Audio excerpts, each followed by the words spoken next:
6 voix contre 5. La Société nationale immobilière, la SNI, entre au capital de la Simco, l'un des principaux bailleurs sociaux de Guyane. Elle disposera de 34% du capital en rachetant des parts au CNES et à l'État qui jusqu'à présent en possédaient plus de la moitié.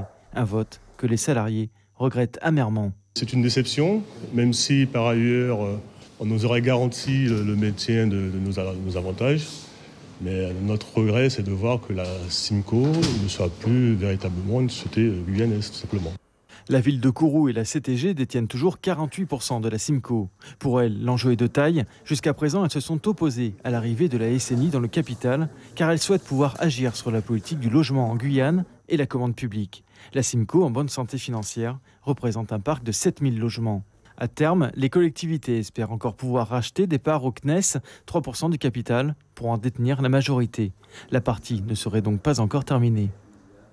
Il va y avoir une session extraordinaire où la gouvernance sera à nouveau posée, où chacun va faire part de la montée de son capital, 34% de la SNI, 48% les collectivités avec la mairie de Kourou, et on verra bien la stratégie. Pour moi, le match n'est pas terminé. Surtout que dans les propositions qui sont faites, il y a ce qu'on appelle l'option d'achat sur le foncier dont dispose la CTG. Villes et collectivités territoriales estiment que l'objectif de la SNI est d'aller beaucoup plus loin et que l'issue de ce bras de fer ne dépend pas du CNES, mais bien de l'État.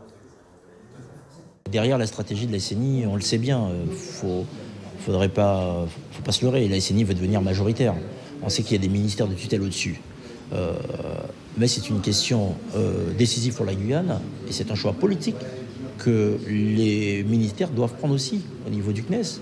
Parce que après les mouvements qu'il y a eu au mois de mars, il faut que derrière, que l'État comprenne que des structures comme la Simco sont des structures guyanaises.